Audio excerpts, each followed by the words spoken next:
How to save ping output report on Notepad automatically. In this video, I'll show you guys how you can quickly save your ping output report on your Notepad. First thing you're going to have to do is go to your Windows icon and search for command prompts. Type in CMD, right click on it and run it as administrator. Now click on yes. And once you have done that, you'll get this option right here.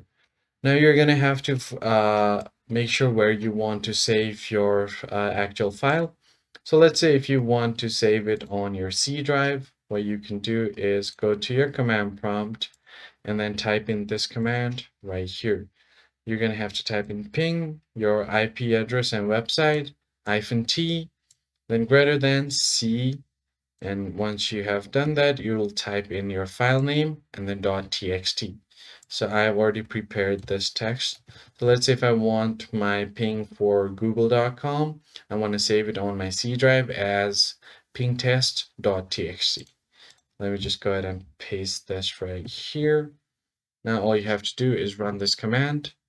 So from here, what you can do is simply go ahead and correct this command. So I've made a small mistake here, so let me just fix it and make it ping. Now, once you've correctly done this command, hit enter. And as you can see here on our C drive, it has created this text file pingtest.txt. Now, if I just go ahead and open this up, it will give me the real-time ping from google.com. So let me just open up google.com. And now if I go ahead and click on this file and open this up, it will give me the real-time ping for my google.com's website. That's pretty much it, guys. I hope this tutorial was helpful to you, and I'll catch you guys on the next one.